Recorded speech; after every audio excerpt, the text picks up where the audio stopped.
Hello, everybody. Good morning. Okay, let's get started here.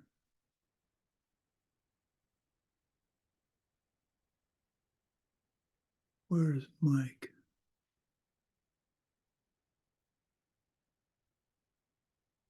Mike isn't here.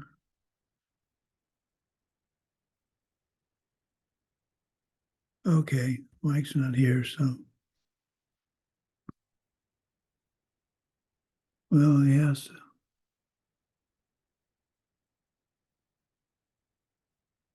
Let's go ahead and Mike will hopefully come in. Okay, let's make the mudra. We'll do the offering. Here is the great earth filled with the smell of incense, covered with a blanket of flowers. The great mountain, the four continents, wearing a jewel of the sun and the moon. In my mind, I make them the paradise of a Buddha and offer it all to you. By this deed, may every living being experience the pure world. Idam Guru Ratna Mandalakam Niryatayame. I go for refuge to the Buddha, Dharma, and Sangha until I reach enlightenment. By the power of the goodness that I do in giving and the rest, may I reach Buddhahood for the sake of every living being. I go for refuge until I am enlightened to the Buddha, Dharma, and Sangha until I achieve enlightenment. By the power of the goodness that I do in giving and the rest, may I reach Buddhahood for the sake of every living being. I go for refuge to the Buddha, Dharma, and Sangha until I achieve enlightenment. By the power of the goodness that I do in giving and the rest, I will reach Buddhahood for the sake of every living being. Okay. Well, this is the review class. So I was hoping Mike was going to be here because he's question number one. Well, oh, we'll do rejoicing. Maybe he'll catch up with us. So let's start with rejoicing. Who's up front? Well, Svetlana, you're always in the top left corner. So go ahead and do your rejoicing, please. Yeah, I would like to rejoice that today was a birthday of the person who was criticizing me, and I had a chance to arrange congratulations meeting for her and collect money as a gift for her birthday. And when I wished her good, happy mood and joy in your days, she replied that yes, maybe our attitude creates like our perception creates the reality, so it can change the situations. And when I was going home, I wished her happy birthday again, and her eyes were so happy, and she was smiling. And it's a real relief to observe this person happy. And I rejoice that I had such opportunity to make something nice to her. Good. Excellent. And that's going to come back to you with people not criticizing you because you took it with wisdom instead of an angry response. Very good.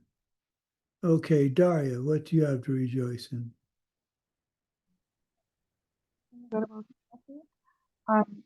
I rejoice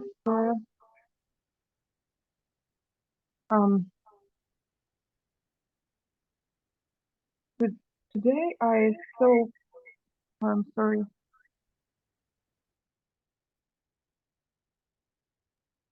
Today I saw how my seeds it's grow, because first time I saw people who angry me and maybe don't like me. Mm-hmm. But I remembered, yeah. Okay, it's my seeds and what I did in last. And after maybe 1-2 hours, I saw these people very happy and very pleasant for me and for other people, and I rejoice. I could say for me, shut up, for me, shut up, and remember your seats. Where is this? Okay, I'm not sure I understood.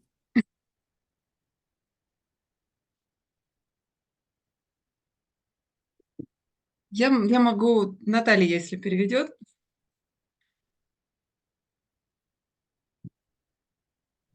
Да, давайте говорите. Мгм. Я радуюсь, что сегодня люди, которые меня раздражали, ну и я I'm, видела, что они были раздраженные. I'm happy that today when I see people who used to angry me and I saw them being angry before. Mhm. А, И И что сейчас? я сказала себе, вначале начала критиковать их, а потом сказала себе, замолчи, вспомни семена. And I started in my head to criticize them, but then I remembered the seeds and I told myself, stop, remember the seeds. Mhm. Но мое себелюбие постоянно говорила мне: "Нет, это люди ну вот начальник виноват, тот виноват". И я все равно смогла, ну, меньше критиковать их. И через какое-то время я увидела, как эти люди стали более доброжелательными ко мне, ну и к другим. So my mind kept on saying me, it's my boss who is to blame, or my coworkers who are to blame. But little by little, it changed, and I started started not criticizing them so much, and it's changed, and they stopped doing the things to get me angry. So she is not seeing as much things that people do to make her angry. Okay, well, good. Yeah, when you see where they're coming from and you know it's your karma ripening, it makes it much easier to deal with. So, and anger is one of those ones that can get you going pretty quickly and forget. So very good. Katrina, what do you have to rejoice about?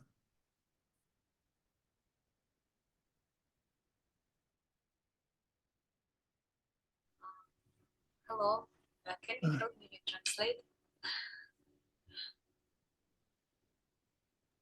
Да, конечно, хорошо, говорите по-русски.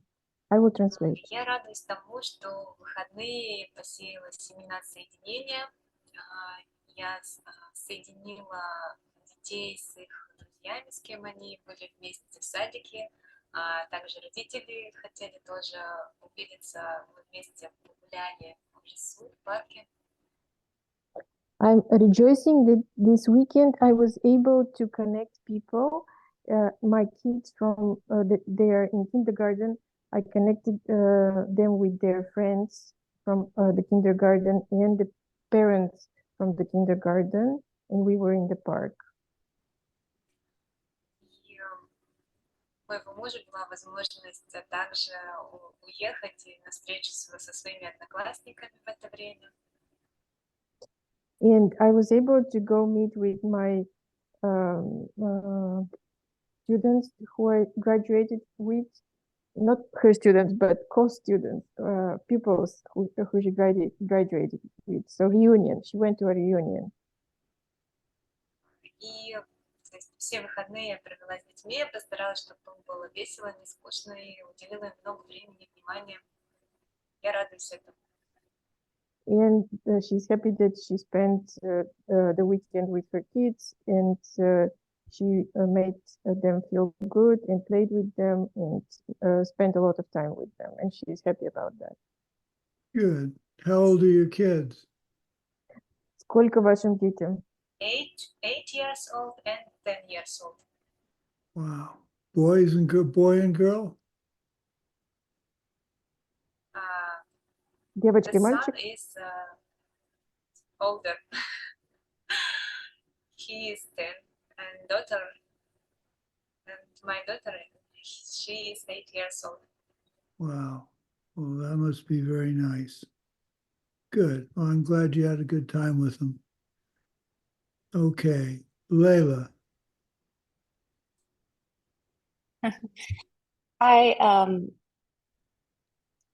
I rejoice for how much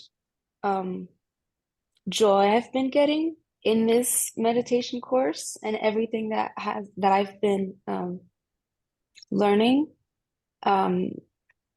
seeing the positive effect of meditating. I've been consistently meditating for almost a couple years, but it's very different with the teachings and having a lama and and everyone here. I'm very thankful that I got to spend time with Svetlana, all the help that you did in the back end with everything and everyone. And the feeling of how, especially the part in the source of all my good and everything that we've been studying around the sense of urgency, that we have this one life, that the fact it's such a miracle that we're able to be in a place that the teaching has happened before, that I'm in this body, the capacity, the brain ability to do all this. And then the fact that it's having an actual impact on me in the sense that it's making me, it's deeply seeping in and making me feel like I joyfully really want to do the best that I can in this life. And so the fact that it's so seamlessly entering my life and that it feels so naturally, what I write is something I very deeply rejoice about. Excellent. Well, I'm glad this is having an impact. That's why I teach. That's why I'm studying this. And I'm glad the source of all my good is something you've enjoyed. I think you'll enjoy the weekend retreat. That's going to be, I really think, I'm not trying to oversell it, but I think you're going to really enjoy it. So grateful to be introduced to the source of all my good and looking forward to the weekend. Yeah, it's a wonderful practice. Okay, who's next? Olga. Hello, everyone. I read just today that I was going to have a meeting, and I was not going to be able to be here, but at the end, I didn't have the meeting, and I'm very happy because I really wanted to finish like all the course being in with attendance. Good. Sorry. Oh, karma ripens in strange ways. Okay, Tatiana, do you have something to rejoice about?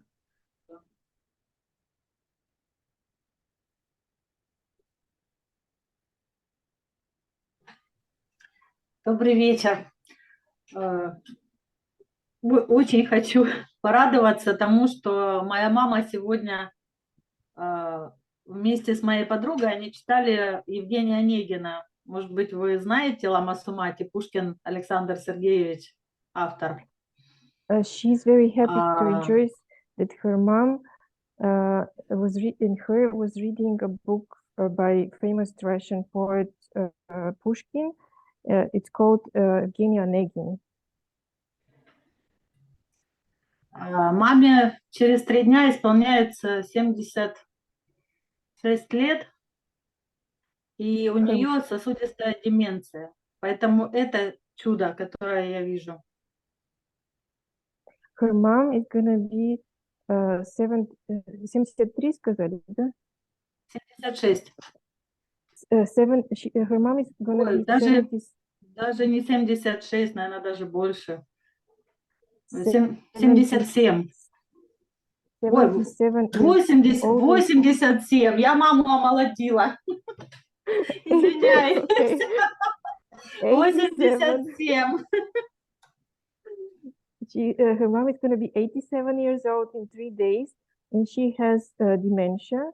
And that's why Tatiana is very happy to be able to read with her the poems. Good. 87. Wow. I, for some reason, don't think I'm going to make it to 87, but I might.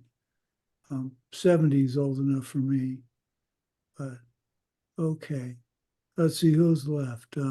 Mike, what do you have to rejoice? Давайте с нами. Stay with us. Sorry, she's saying stay with us. Hey, good morning. Sorry for being late. This week I have to rejoice. I saw my parents last night and had kind of a difficult time with my mom and dad, kind of like arguing in front of me, and just kind of like a lot of like loud emotions, and not an easy not an easy night last night. I'm sorry. And but it's interesting because knowing all of this information, it's helping to keep me out of a place where I just go crazy thinking. Because when I notice myself start to like go off like down the rabbit hole or whatever and start to get like crazy, Mhm. the karma thing kicks in and the seeds kick in, and it just helps to keep me out of um uh like complete chaos in my mind. Mhm. And just kind of the awareness that like the more that I'm giving into the anger and the more that I'm allowing these like negative traits to express themselves, the more firmly I'm planting seeds for them in the future. So like it's helping to kind of keep me like, you know, keep me at some sort of level, some sort of even. It's helping. So I want to rejoice that, these teachings, like I can see that they're helping, you know. Good. I think that's a huge step, because it's easy to take the teachings, yeah, karma, whatever, instead of, yeah, karma, but I know it, I need to react properly. And if you can, that's the first step. Karma, the workings of karma are strange and difficult to appreciate, because you think you want the good karma to ripen right away, and the bad karma you hope doesn't ripen, and you get confused because you don't get the results you want right away. But if you can have the faith and know that the karma is going to ripen, and you better behave appropriately, that's a huge first step. So congratulations. Now, if you just talk your folks into it. Okay, who's left? Evgeny, do you have anything you can rejoice in?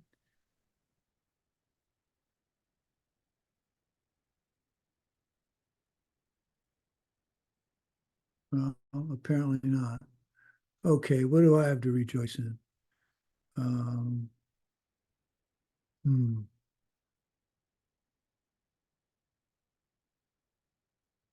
Well, that's a good question. I'm just a pretty happy camper. Oh, I'm trying to, I have a medication I've been taking that hasn't apparently done anything. And I hate taking medication that, your liver processes all this medicine and it's asking your liver to do a lot with all the different medications I take. So I've been weaning myself off this one medication, and this is the start of the last week of being on it. And I'm pleased that I can get off this particular medication without any ill side effects. So I rejoice that I'm able to, I don't need this particular medication after all. So that's rejoicable for me. I rejoice that we've reached the end of course 3 and we're moving forward with the final. Yeah. What else? Oh, we have a friend that was at Diamond Mountain with us years ago, and she's coming to town. And I didn't particularly get along with her.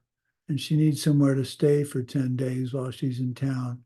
And my first response was, well, we have a spare room, but I don't particularly want to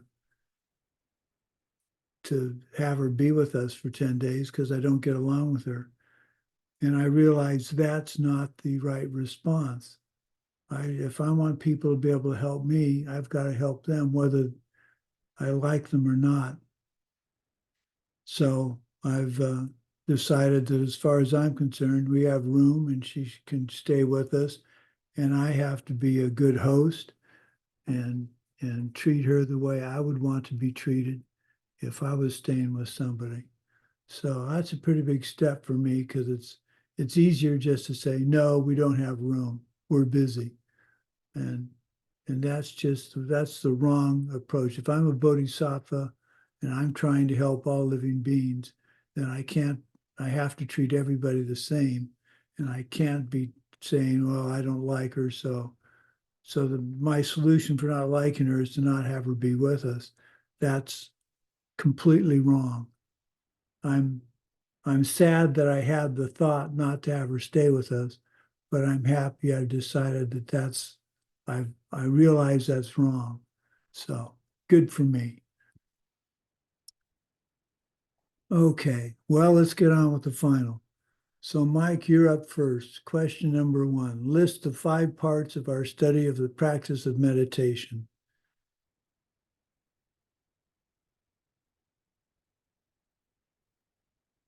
All right. We got 5 parts for the practice of meditation. Number 1, how to prepare for meditation. 2, the 6 conditions for the environment. 3, the correct posture. 4, the mental process during meditation. And 5 is the object or what we meditate on. Okay, good. Let's see, do I have anything I want to say about that? Correct posture. No, I think that covers it. Okay. List just the names of the 6 preliminaries that should be performed before a meditation session. Be careful not to confuse them with the 7 ingredients. Okay, Olga, you're up.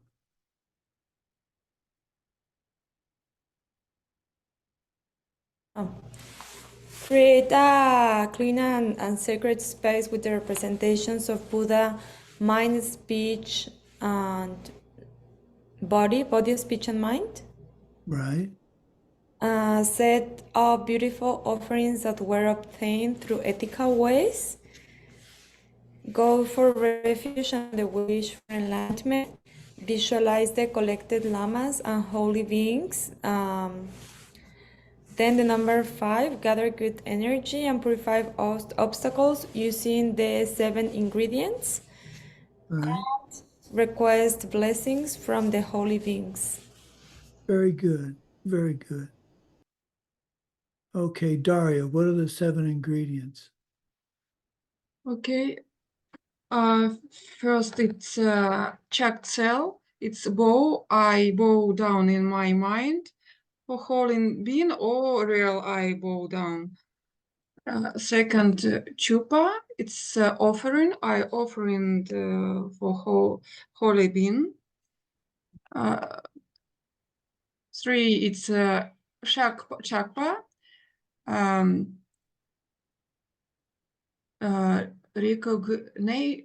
Recognition. I say about my fall. 4, it's Yeranva. It's joy. I rejoice.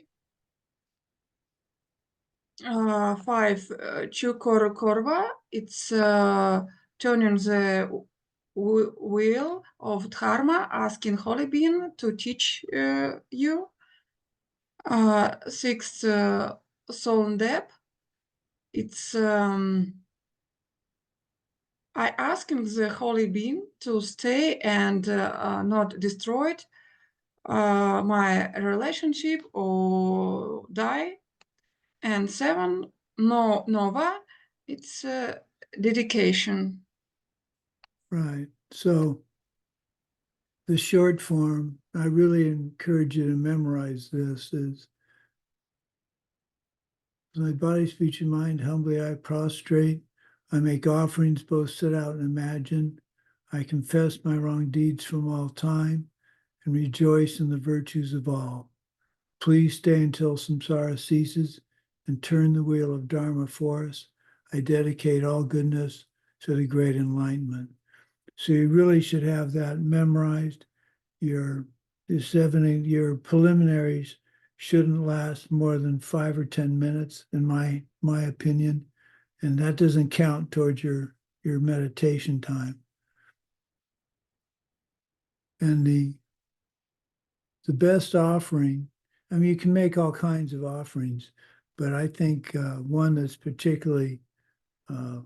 I particularly like to see with my students is offer your practice, offer an example of something that you did the day before, or that if you're meditating in the evening that day, that illustrates that you're trying to practice what we've been teaching. Okay, number 4. Let's see who's number 4. Katrina. These 7 are part of which of the 6 preliminaries?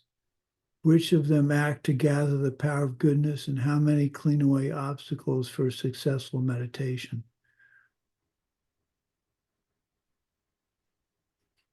Эти 7 ингредиентов, про которые говорила Дарья, они относятся к 5-му шагу, который называется очищение препятствий и накопление добродетелей.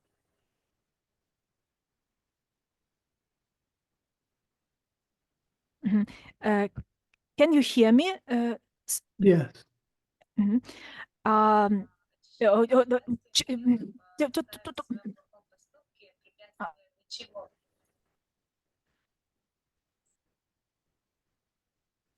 Будет удобнее. These 7 ingredients are part of the 5th preliminary step, and they are called clearing obstacles and accumulation of goodness or virtue.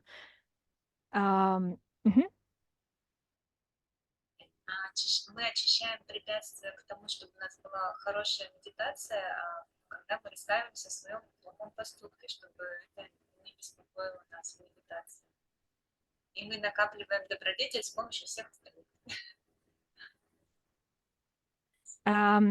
We clear obstacles by our confession of some bad deeds, and we clear obstacles for our good meditation, and the second part help us to accumulate goodness. Okay. Now, here's something I'd like you all to think about, because I haven't been able to find a good answer to this question. So I encourage you to look for it, and I'd like you to email me if you get an answer. So, or email Svetlana and she'll transfer the answer to me. So I've been trying to find out the difference between virtue and merit. Is virtue, do you collect virtue? Is merit the collection of virtue? Is virtue the collection of merit? We talk about in our dedication, we talk about collecting merit and wisdom and gaining the two ultimate bodies that merit and wisdom make. So you collect merit, but what's the difference between merit and virtue? Is there a difference? So I'd like your help in trying to get an answer to that. So in the next couple of days or next week, see if you can find an answer. And if I like your answer, I will take that information and use it from now on in my teaching. So, okay. Number 5. What are the 6 conditions that must be gathered together for meditation? Now, number 5, that's Layla. Hi. So the first one being that the place that you are is conducive for meditating, that you've selected a good space for it. Generally, retreats trying to minimize the amount of distraction from the outside world. So that helps to not have too much happening outside and to have a good space. The second one is keeping your wants few, not having too many wants. The third one is making sure that we're easily satisfied and not feel like we don't have enough. So even if like the food isn't great, or even, to accept it joyfully and to be satisfied with what you have. And then the fourth one is to not try to do too many things, like not bringing in 6 different things to memorize or setting unrealistic goals. And then the fifth one is to have a perfectly pure morality and then not bring in any issues that you might be having, like anger or something that's weighing your mind. And generally, it's great to take care of that before you go into quietude, to not have anything hanging over your head, for instance, to not having had a dispute with your partner or something that's going to be taking up space in your mind in that way. And the sixth one is to get rid of desires and stupid thoughts of desire and the rest. Yeah, being able to having some calm music is all right, because if it helps you go into special place, but generally not having those other kind of whatever other desires that really don't have any space and quietude. Right. You're trying, well, if it's going to be conducive to meditation, it's not going to be too noisy. It's going to be peaceful. You're going to feel safe.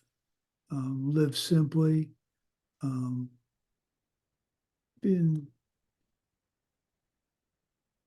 You want to find a place that you can just go and reach. Well, for instance, if it's in your house, where can you don't want to, if you're going to be in, let's say you have an office room in your house, you don't want to have all the stuff, the computer and everything in there. So often what people do is they'll throw a sheet over a bookcase or the computer room and stuff, so that when you're in there, you're not looking at it and being drawn away. So it's conducive for you to be quiet and think about your meditation object. Living simply. For me, if I'm doing a retreat like that, I try and cook all the meals ahead of time. So all I have to do is take it out, thaw it, and eat it. I don't have to worry about the ingredients. Being satisfied with the things you have. Make sure you have everything you need so you don't have to wonder or break your retreat and go out and go to the store and buy something you need. Giving up being too busy, you hit it right on the head. You don't want to say you're going to memorize the Heart Sutra if that's too hard for you to do. You want to do something not too simple, but not too difficult. And then you're absolutely right. You want to make sure, you know, you're going to do a week retreat. You want to make sure you've done everything that you're responsible for. So during the retreat, you don't all of a sudden say, whoops, I should have done this, I should have done that. Then getting rid of sense desires. That can be difficult because if, for instance, you like to play music, you want to play calm music. You don't want to play jazz or something you're going to want to get up and dance to. So you have to retreat. You have to withdraw from your worldly life and habits. Okay. Briefly describe the 8 characteristics of the correct meditation posture. Svetlana. Yeah. Hello. So it's 8-point meditation posture. First of all, we should take a seat in a lotus or half lotus position. If it's difficult for us, we can sit on the chair. And then we should close our eyes, but we should feel awake so we can have a sight on the level of the horizon. And then third one is our back should be straight. Fourth one is the same level of the shoulders. So we can make particular corrections which will make our back straight and shoulders on the same level. And then fifth one is our head is centered, not tilted in one of the sides. And then sixth one is our lips and teeth are in loosened position. We can have a slight smile. And the seventh one is about tongue. It's behind upper teeth to prevent excessive salivation. And the eighth one is about breathing. We can concentrate on our breathing, starting with exhale and then inhale. Good. Yeah, the idea is don't adopt a position that's going to be painful, because that's all you're going to be thinking about. If you're trying to get into full lotus, start with nowhere near full lotus and slowly get into it.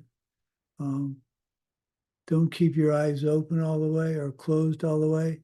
I meditate with my eyes closed.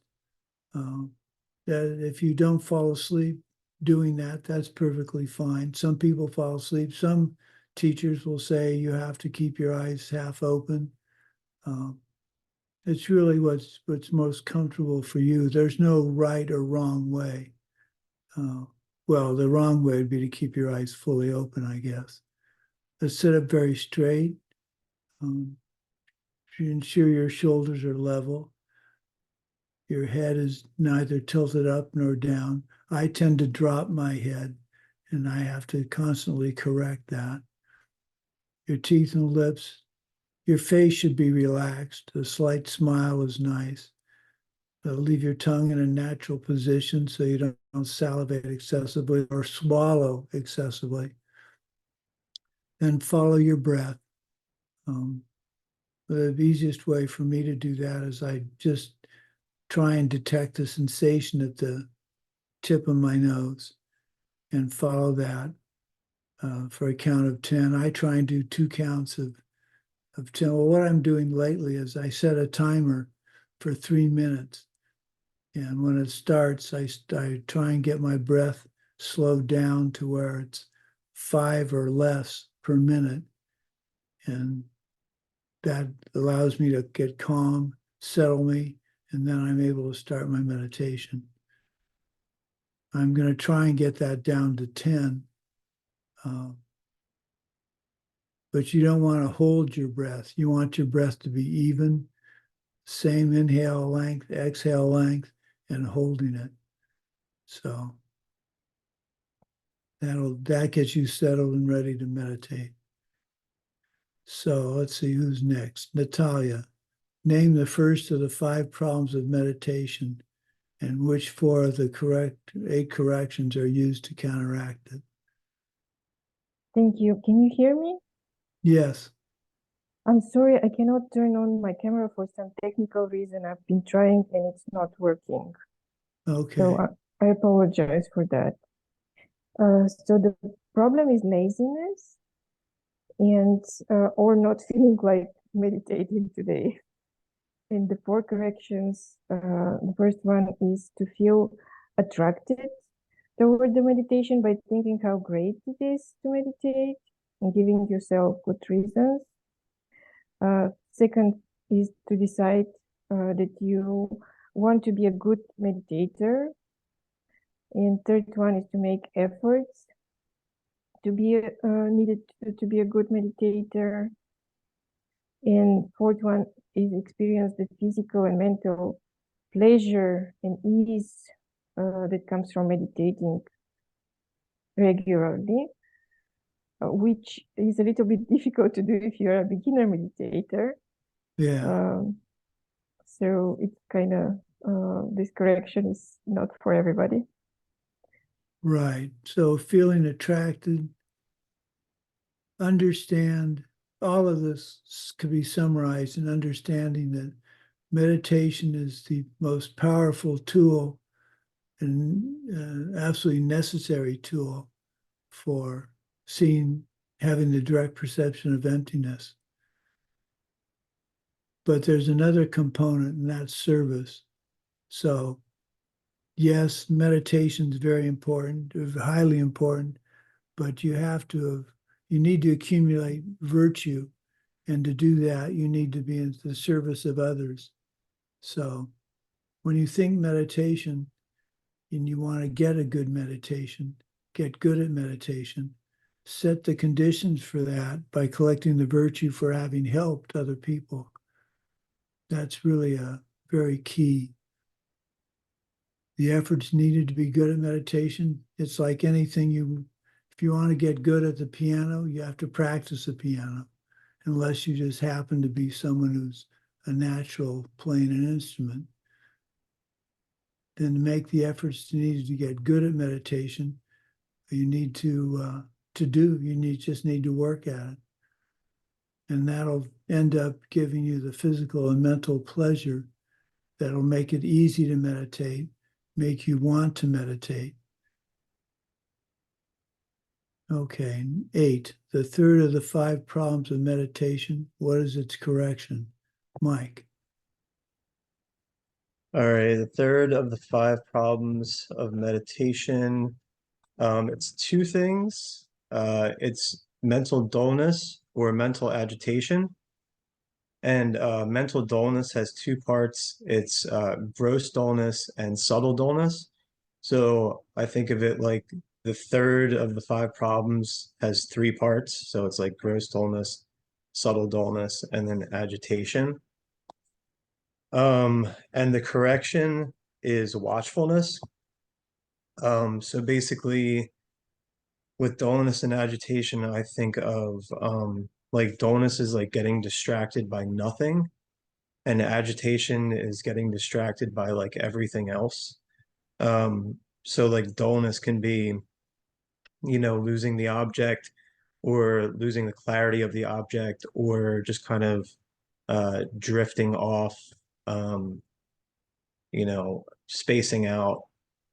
And that can be mistaken for meditation, which is why it's so dangerous. It's because it can feel relaxing, and it can feel good to be in this state of like, kind of no thinking, present in the body, but not really holding an object. So we have to use watchfulness to make sure that we're keeping our clarity on the object, and we're not losing the object during meditation. And then also the same watchfulness goes for agitation, because a lot of times I know in my own meditation practice that I'll get distracted by like just like a thought, like some sort of like desire thought, or something I have to do later that day, or like a problem that I'm having, and that will distract me. That'll take me off the object too. And if I don't notice that I'm doing that, I can lose 15 minutes of meditation thinking about what I'm gonna, eat for lunch or something. Yeah. So I just have to keep checking in, and just make sure that I'm keep checking in with the meditation to make sure I'm not getting that dullness or agitation. Right. The dullness is,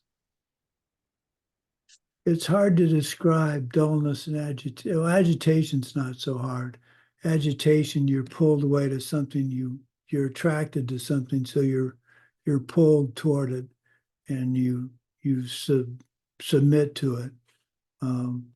Watchfulness for me, I'm working on a particular meditation we're going to be doing in the Lam Rim class, and so I'm in this cabin room. I'm looking out across the valley, and then I'm starting to develop the watchfulness tool.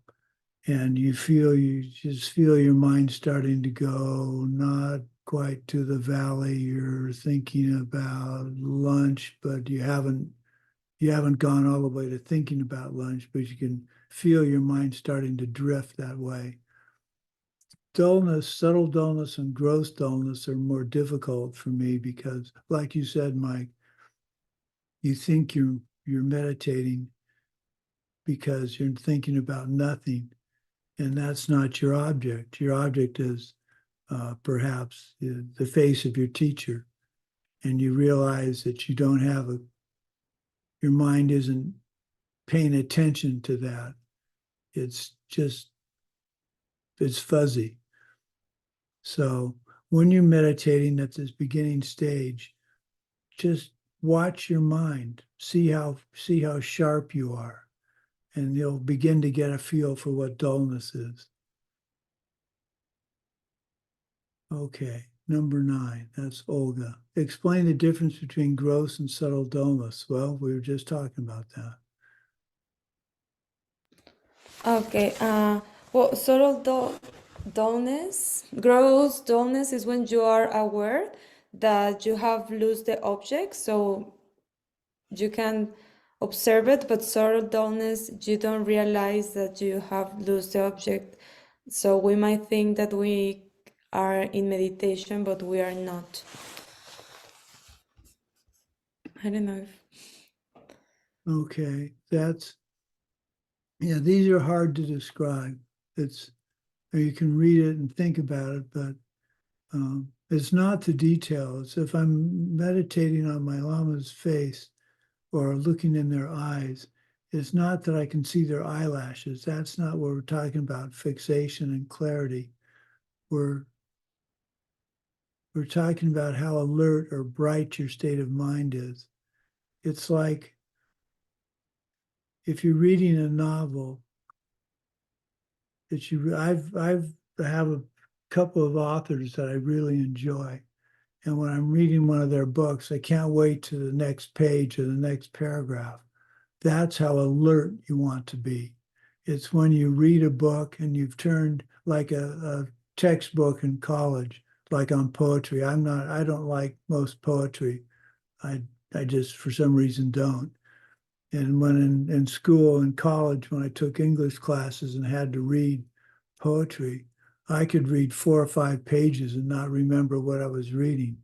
That's the dullness. You're doing something, but you don't particularly care about it. So you don't have attention.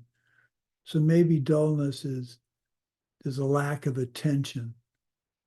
That's actually not a bad description for me. And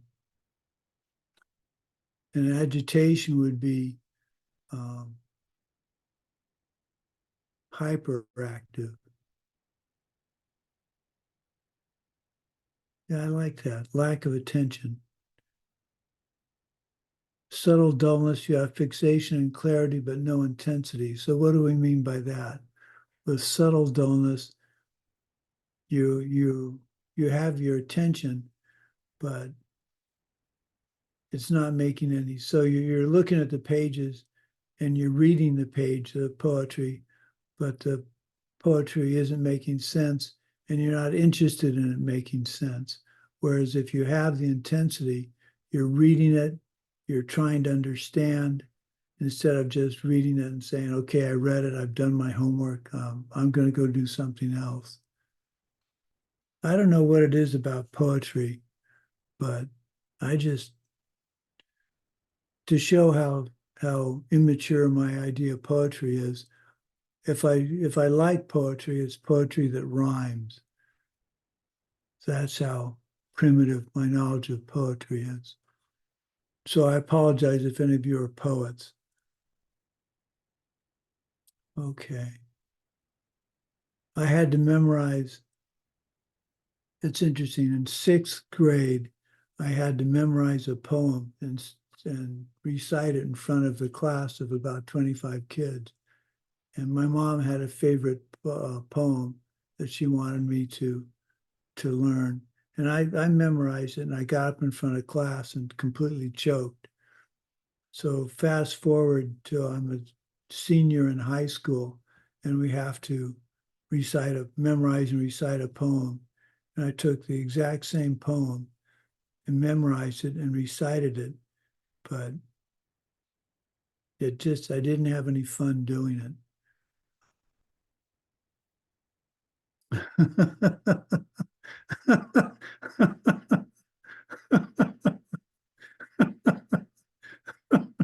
Thank you, Mike.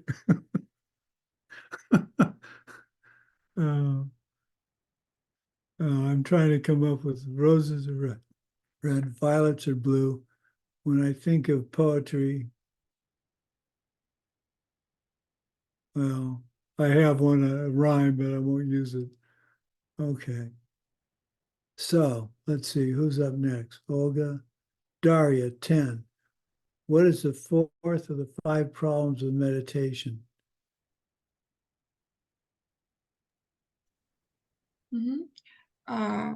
When you failure to take action, I don't do anything to get myself out of a state of lethargy or excitement, and not taking to necessary measure to contract dullness and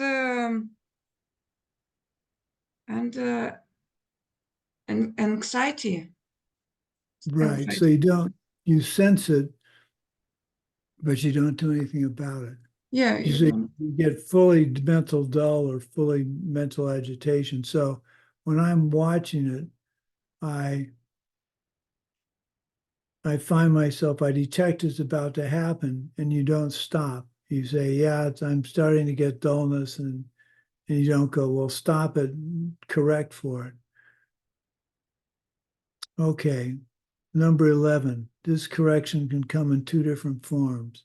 So number 11 would be Katrina.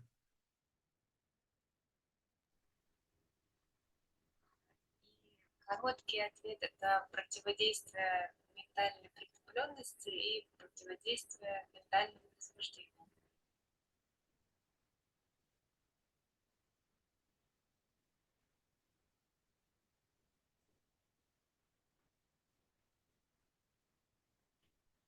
The short answer will be antidote for mental dullness and antidote for mental anxiety or agitation. Right. И что мы можем Okay. делать? Мы можем, например, если мы чувствуем, что у нас ум вялый, то первое, что мы можем сделать, мы можем подумать о том, как нам повезло вообще родиться человеком со здоровым телом, со здоровыми ментальными способностями, что у нас есть дхарма, и мы можем ее изучать и практиковать. In the first case, we can think about how happy we are that we were born in the human body and that we have a human mind, human conditions, and that we have good health and we are able to study Dharma. Good. Также мы можем подумать о том, как доброе отношение к своему ламе, правильное отношение помогает нам накопить добродетель, чтобы немножко вывести себя из этого состояния ума.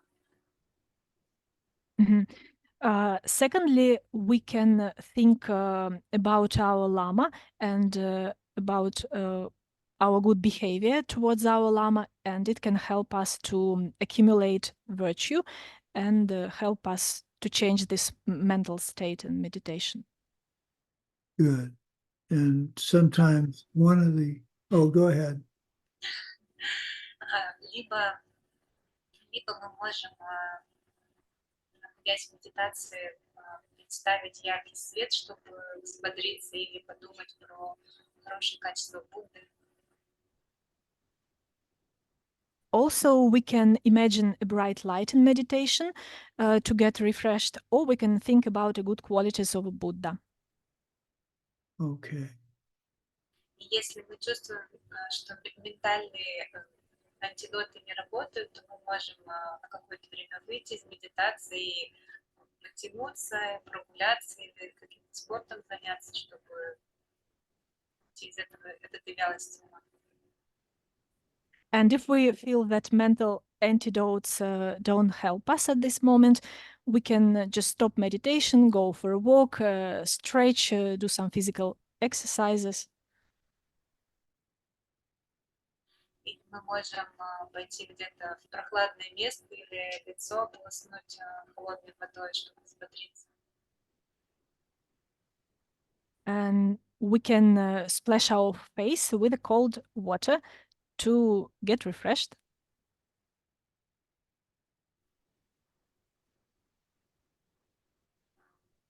Или мы можем посмотреть куда-то на небо, вдаль, на какое-то большое, широкое пространство. And also we can look up at the sky or at some wide space. И потом попробовать вернуться в медитацию. Это может помочь. And then we can try to go back to meditating.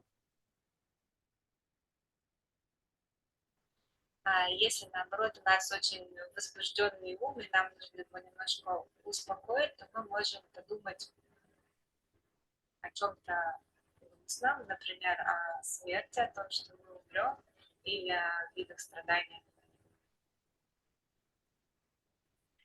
And if we want to make some antidotes for agitation, we can think about some sad things, for example, about our death, or about different kinds of suffering in life. И как я для себя понимаю, то есть, например, меня беспокойный ум, я думаю о каких-то бытовых вещах, беспокоюсь, но когда я думаю о смерти, то я понимаю, что единственное, что мне может помочь, лучшее, что я могу сделать, это сфокусироваться на медитации, чтобы действительно остановить эти вещи. As for me, sometimes I have an anxiety about some worldly problems, but then I remember about such a problem as our death, and it helps me to concentrate better on the meditation and meditate better. Good. И самое первое было, я хотела на самом деле спросить, не удерживать внимание слишком сильно на объекте, вот я не до конца это понимаю, как ослабить хватку. Katerina has told me that she doesn't understand very good the explanation that we shouldn't, that we should loosen our attention on the object, not Well, grab it too firmly. yeah. I don't quite understand that either. I'm not sure the intensity. I don't understand that either. I don't understand having too much attention on the object. Maybe it's overthinking. Well, if you have a problem, you're thinking about the problem. Let's see, what would be the problem? An example. You're meditating on your anger and trying to learn how to not be angry. And you start thinking about all the ways you get angry, and that starts to make you anxious.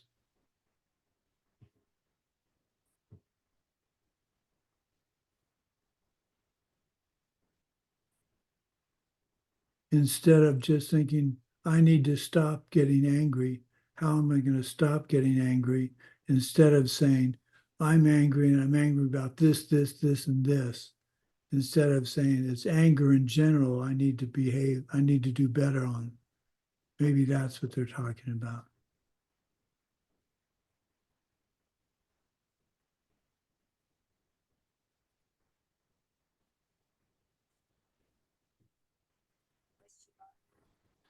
Третье, что вы присылали в файле, это было при перевозбуждении можно вернуться к подготовительному шагу, сосредоточиться на своем дыхании, потому что мысли связаны, мысли скачут на пране, как всадник на коне, и успокаивая свое дыхание, успокаивая свои мысли. Mm-hmm. And also you mentioned in your document that we can return to counting our breath, and it can help us to calm ourselves, because our thoughts are driving like on a horse, so it can help us to calm down. Yes, I find watching my breath to be the most effective way for me to calm down is to just carefully watch and slow my breathing down. That always calms me down. Okay, number 12, Layla. Name and describe the 9 states of meditation. So there's placing the mind on the object, and this is the first one. And typically your subject is going to be something that your teacher has given you, or it's something that you would have figured out before, that you have beforehand, and that you don't change while you're afterwards, once you decide to once you're meditating. But the first state is you're just putting your mind on that object, and it's a very low interest, off more than on state. I love the metaphor that you gave us for watching a movie. So this is, if there's a movie on, it's the lowest interest that you could have as while you're watching it. You're barely watching it. You know it's on. And then the second state is you're placing your mind on the object with more continuity.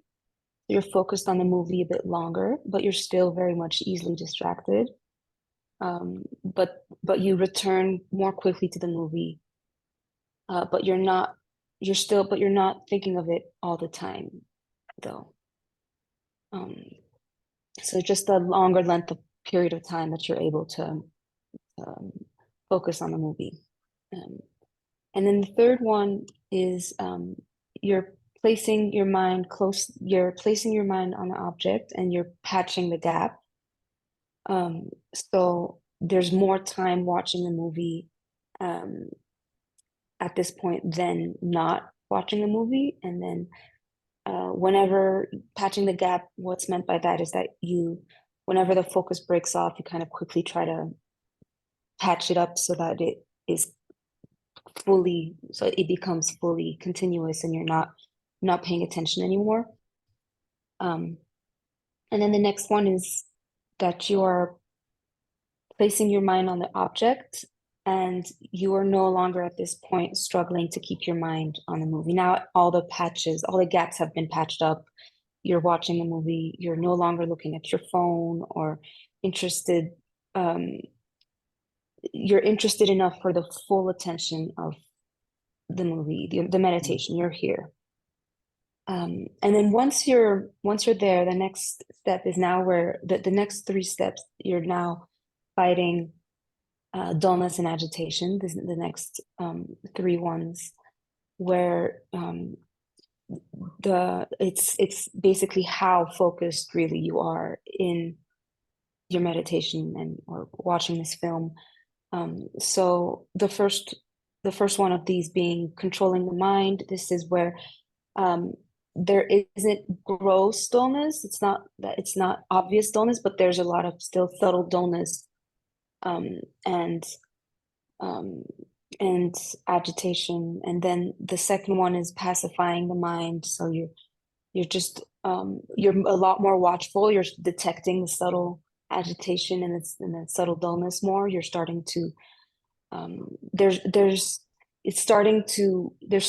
less concern of there not being as much subtle dullness and agitation. So it's just progressively getting better with our dullness and agitation. And the last one being pacifying the mind totally. And this is where watchfulness and recollection are working and they're total, and there's no more danger of subtle agitation or subtle dullness. You are at this point watching the film intensely, and then there's no more dullness, agitation. Then the last 2 are it becomes a single pointedness about it.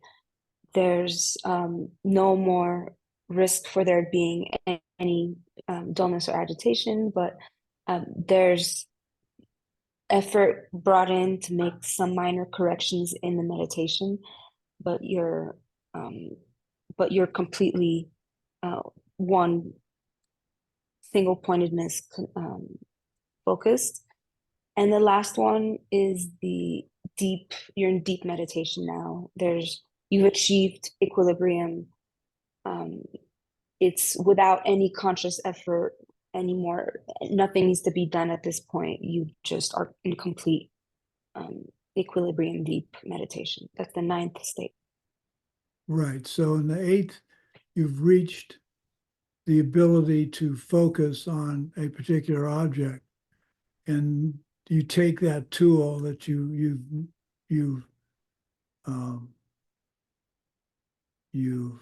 developed, and you take that and you meditate, in this case, on emptiness. And using that tool, you achieve the direct perception of emptiness. Very good. Name the 3 different types of meditation, Svetlana.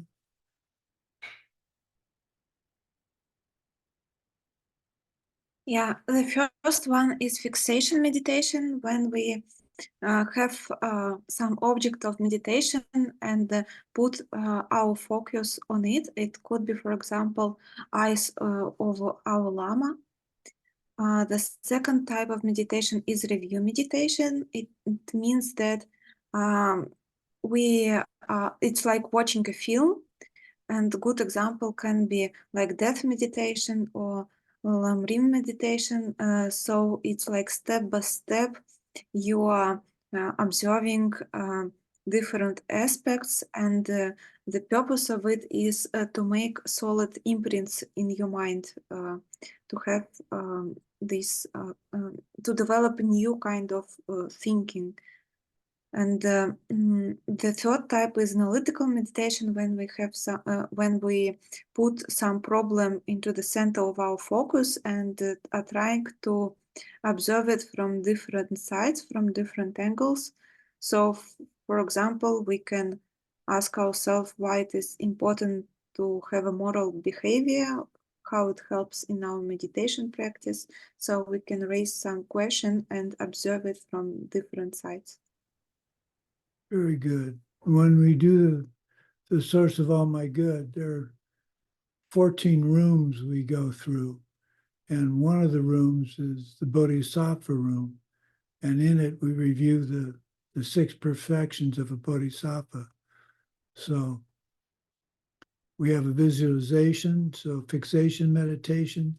We have a review meditation where we go through each of the perfections, and then an analytical meditation where we take one of the 6 perfections and we analyze it in detail. So that's one of the beauties of the Source of All My Good meditation that I teach. You have all these 3 different types of meditation all in that, during that meditation. So it really is a very comprehensive meditation. Okay, 14 is Natalia. Give the meaning of the word Lam Rim. Okay, the Lam Rim is Tibetan. In Tibetan, it means steps on the path to enlightenment. And the second part of the question was where does it, from what text is it coming from? And it's from Prajna Paramita, or reflections or of wisdom. Good, good. I have to leave for a minute. I'll be right back.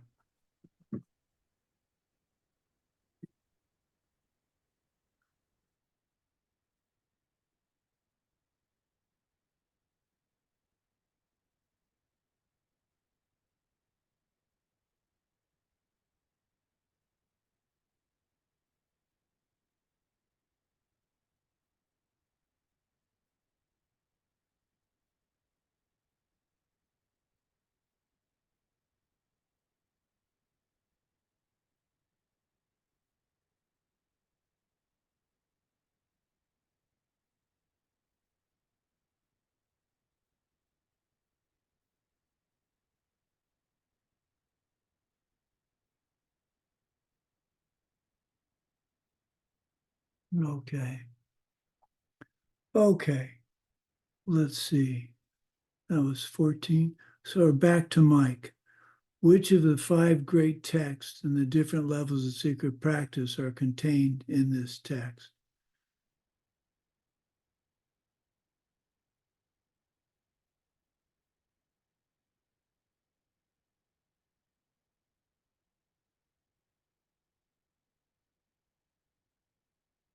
I'm sorry, we're on 15?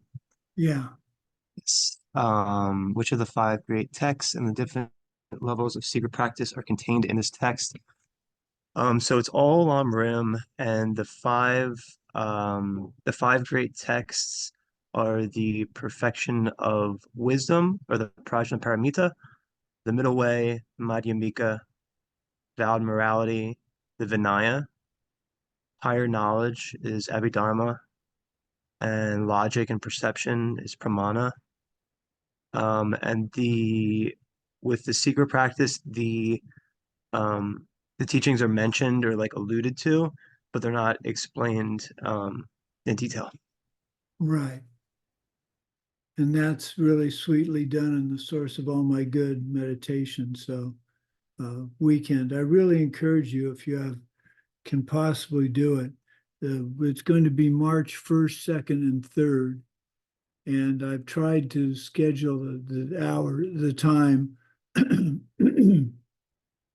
The optimum time is for the students in Mexico because they asked for it.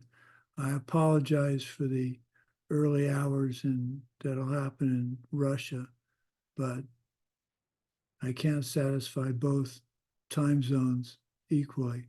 So the lesson there is if you want to do a meditation module with me, be the first to ask for it, and you'll get the optimum time slot. We have several different modules that are really worth doing. The death meditation, I really like the death meditation. That's probably my second most favorite, but that's down the road. Okay, 16. That's Olga. Name the 4 major parts of this long rim. Root of the path, it's taking a lama. Then it's how to practice and purify the mind after you take a lama. Then how to request help in your practice, and the prayers to meet the teachers and to achieve the goals. Very good. Yeah, I can't say enough about the source of all issue. It's so complete. Okay, 15. Yeah, no, we did 15. 16, 17. Name the 3 parts to the subject of taking the essence of this life.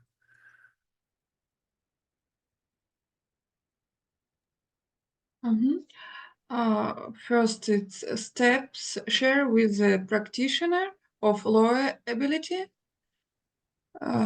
Second, step shared with practitioner of medium ability. And third, step for practitioner of great ability. Right.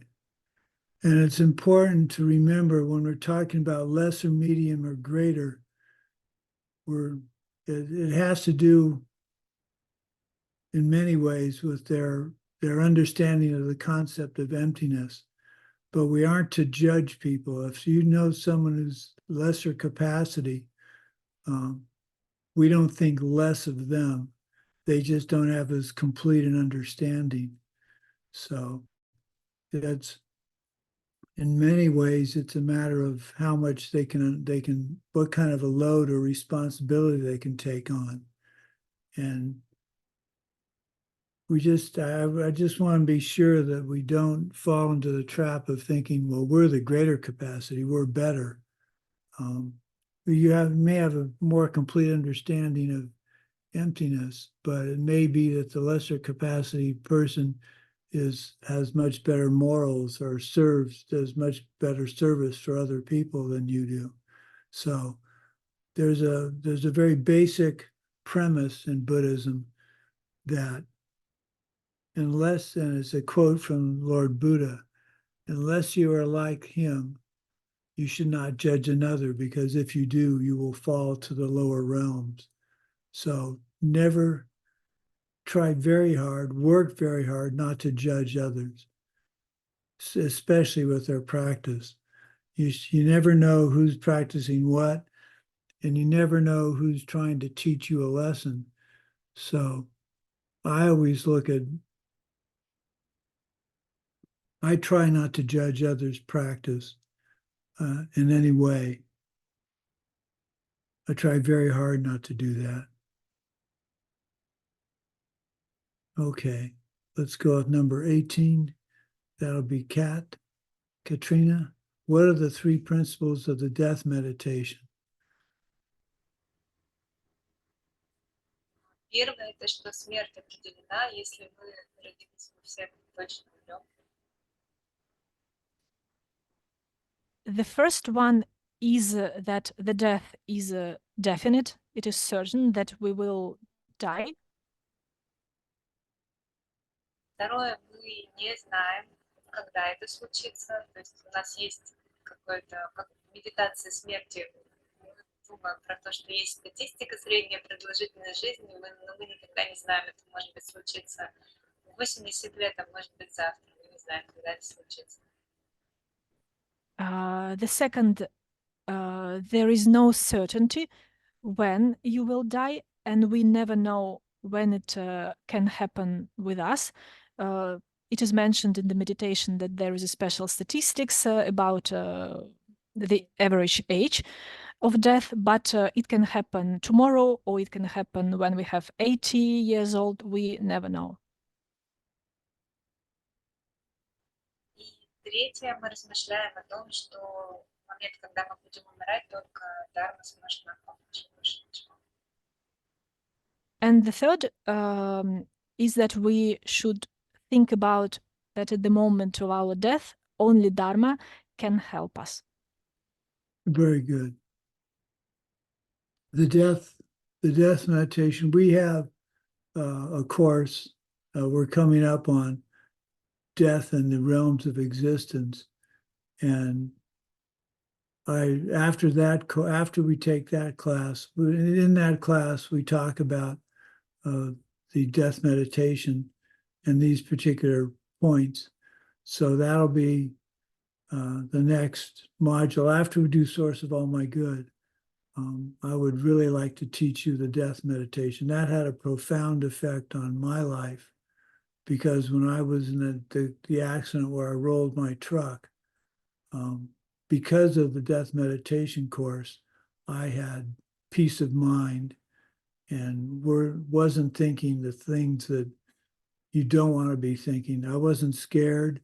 I knew everything I'd taken care of. So it really had a profound effect.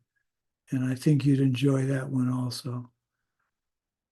Okay, 19. Name the 4 laws of karma. Layla? The first one is that karma is definite. It's reaping what is sown, basically. It's karma is certain to produce similar results. For every action we perform, we experience a similar result. And thinking of it as like the past is the present and the present is the future really helps in that way. It's certain to produce similar results, you know. And the second one is that karma is dynamic, and this is that it expands, it multiplies, so reaping more than is sown. So even if you do even the smallest things that you might do, that's why you have to be very careful. It can end up coming back in a much greater way. And then the third one is karma specific. It's not, you can't, you're not reaping what is not sown. It's not transferable. And likewise, like a person will experience the result for which they created the cause. So a person will not experience a result for which they didn't create the cause, so it can't be and consequences of the karma not committed can never be experienced. So it's specific. Karma it's Right. specific. And then the last one is karma is never wasted. You can karma committed can never just fade away on its own. It's always there, reaping now and later. You can definitely damage it so that it doesn't ripen later, but it'll never be wasted. Yeah, that's an interesting thing that I'm researching now as I teach the Lam Rim. In the Lam Rim Chenmo, there's a discussion of the 4 powers of purification, and my first read of that, it seems to say that if you do the 4 powers of purification properly, right after doing something you shouldn't, you can completely destroy that karmic seed, which seems to counter that once an action is committed, the consequence cannot be lost. So I'm going to research that some more, and I will let you all know what I find. But the point is, another way of looking at the 4 laws, especially the idea that the karma power grows, I think of the concept of low-level radiation, low-level radiation is not good for you. And low-level radiation won't kill you right away, but if it accumulates, it can lead to killing you. So if you think of a karmic deed, a bad deed, a wrong deed, as low-level radiation, if you keep a source of low-level radiation near you, over time it accumulates and will kill you. So that's like karma growing. It doubles every 24 hours in one description. I tried to find the source for where it doubles every 24 hours, and I found it in Pabonka Rinpoche's teaching on the Vajrayogini Tantra, but I couldn't find it in the Lamrim Chenmo. And I talked to a Geshe about that when I was in South Africa, and he said it's not so much that it doubles every 24 hours, it increases every 24 hours. So the idea being if you make a small good deed, it grows to a big good deed. If you make a small bad deed, it can grow quickly to be a large, heavy-duty bad deed. So don't think it's my karma, but it's my karma so. And I really like the analogy of the past is your present and the present is your future. If you can keep that in mind, then you can handle what's happening in the present because you have no choice. And you can make what you want the future to be by how you handle the problems in the present. Okay, see 20. 20 is Svetlana. State briefly the difference between Buddhists of lesser, medium, and greater capacity. Yeah. So lesser capacity practitioners, that is like foundation. So it doesn't mean that they are worse or lesser. It's just a foundation level. And practitioners of a lesser capacity, their primary motivation is to escape lower rebirths as a hell being, craving spirit, or animal. So they don't want lower rebirths, and they are mainly concentrating on the 10 virtues, and they don't want it only for themselves. Then high motivation is for medium capacity practitioners. They don't want rebirth at all. Their primary motivation is to reach nirvana for themselves, so to stop rebirths, to stop this samsaric existence in the cycle of suffering, and they want to achieve it for themselves. And then high level of motivation, it's like greater capacity practitioners.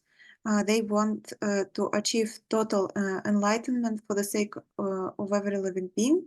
So they want to be totally enlightened to help every other living being reach the same state of enlightenment. And they are practicing 6 perfections, and their final goal is to reach enlightenment for the sake of every living being. Very good. And there's something to remember. There's the Hinayana and Mahayana practitioners, the lower path and the greater path, or lesser path and the greater path. So you have lesser capacity, medium capacity, and greater capacity, but the lesser capacity is not Hinayana.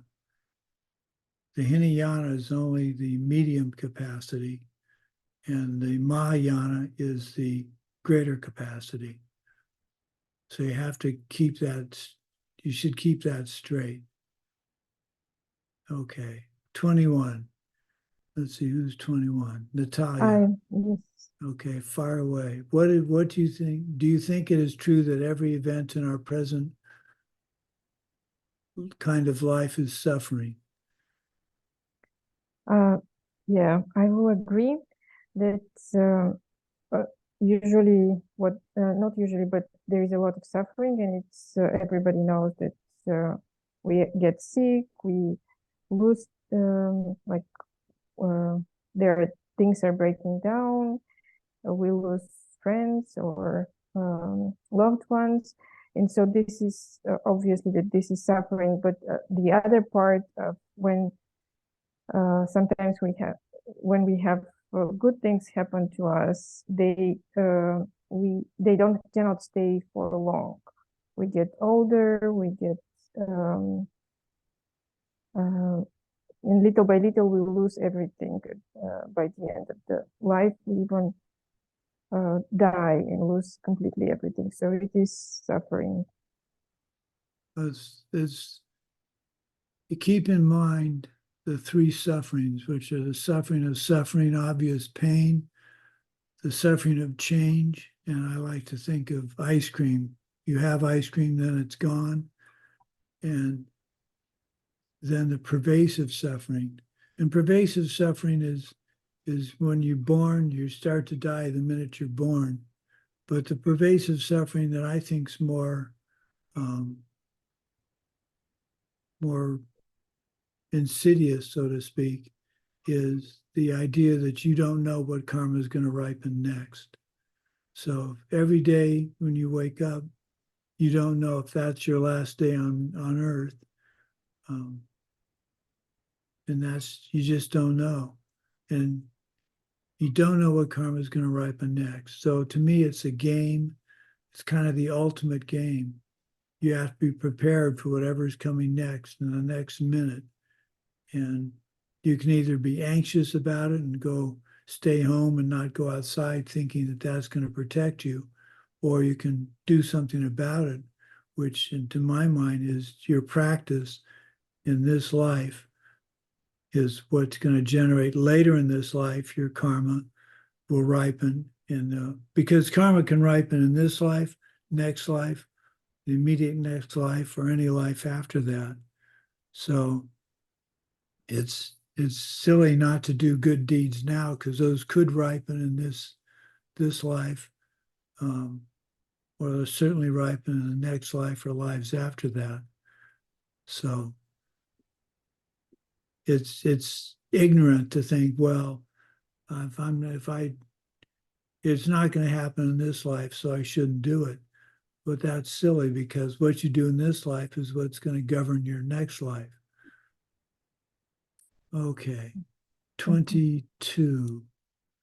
That's Mike.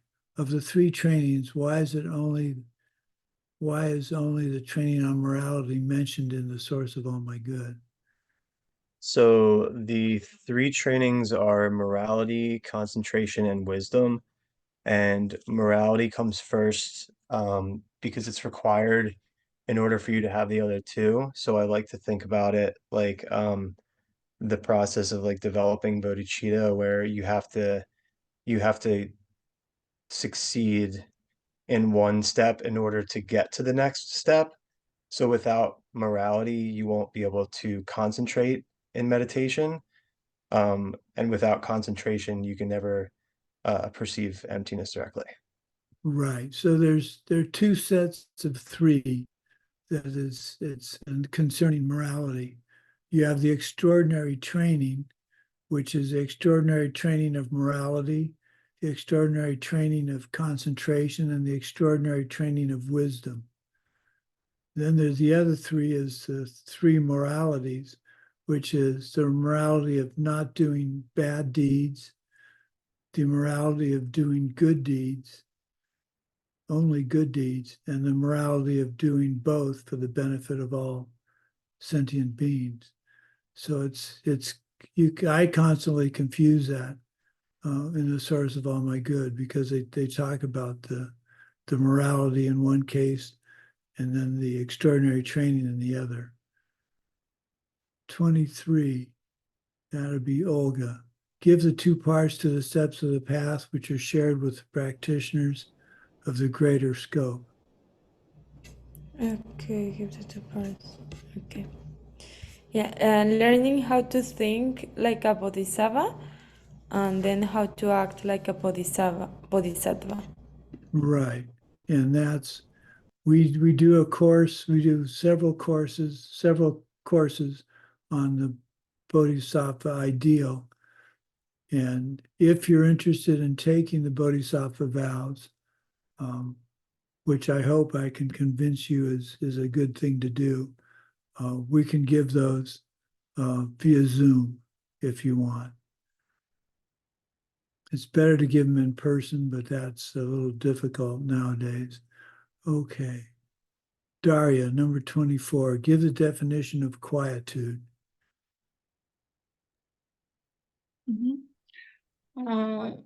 That single-mindedness of consciousness, which is filled with the exclusive bliss of practiced easy, due to deep single mind meditation on its object. Okay, the single-mindedness which is imbued with the exceptional bliss of practiced ease to the steep single point of meditation on its object. So that's reaching the stage number 8 on the path, where you've conquered dullness and agitation, your recollection is total, and you step in, you sit down on your cushion and quickly get into your meditative state. Okay, last question. Katrina, number 25, give the definition of insight. Это та мудрость, которая наполнена блаженством, практикуемой легкости. И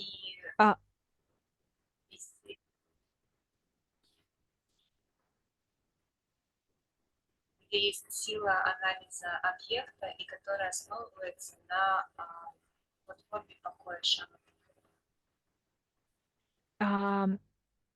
This is the wisdom which is filled with the exceptional bliss of practiced ease by the power of analyzing its object, and which is based on peace. Right. That's a mouthful. Okay. Now, I haven't heard from ACI what the length of time is for everybody to get their final homeworks and quizzes in. Do you have that information, Svetlana? The course is on the platform, so people can finish the course when they have a chance. So there are no restrictions from the ACI site Okay, platform. I'd like to see everybody get it done by what's today? Today's the 5th. I'd like to see everybody get their homework, quizzes, and final finished by the end of the month. Because, well, first of all, I should be doing the homeworks and quizzes pretty much as we go. If you delay it, you're just not going to get to it. And as for the final, I do the final as soon as I can, because if I put it off, I'm going to forget the material.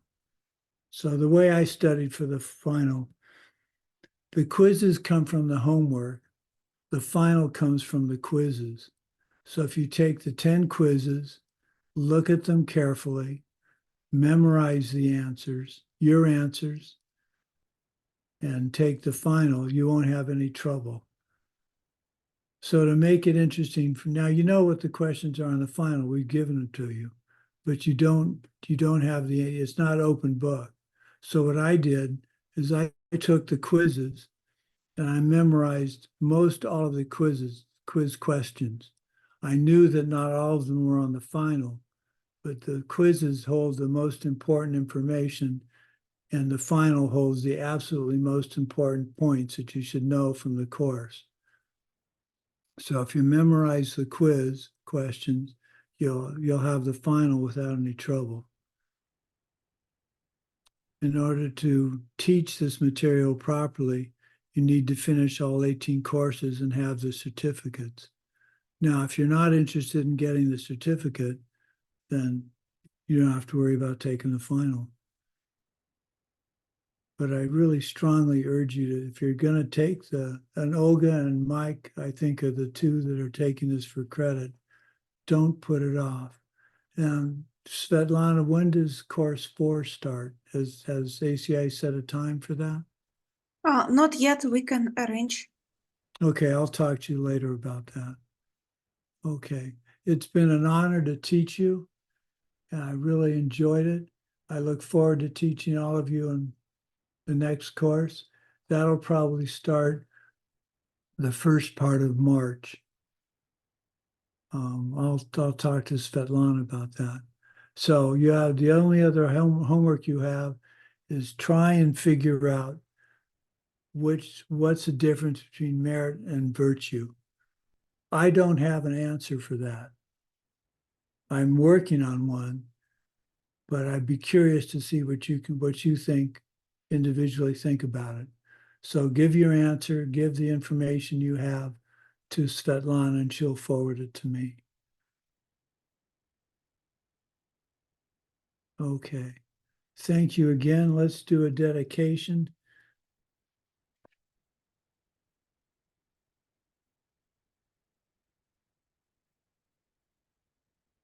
May the source of benefit and goodness, the Dharma, spread and expand. May the beings upholding the Dharma have excellent health. May the source of happiness and well-being for all embodied beings, the Dharma taught by the Buddhas, always increase. May all sentient beings know happiness and the causes of happiness, and may I help them achieve this. May all sentient beings be free from suffering and the causes of suffering, and may I help them achieve this. May all sentient beings never be separated from the highest bliss, which is devoid of suffering, and may I help them achieve this. May all sentient beings come to rest in the great impartiality, which is free from attachment and aversion, and may I help them achieve this. Thank you again. I enjoyed this, and I look forward to seeing you all perhaps at the beginning of March. And some of you I'll see, or maybe all of you I'll see at the source of all my good teaching.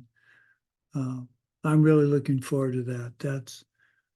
That's just, I get great joy in teaching that. So, okay, bye-bye.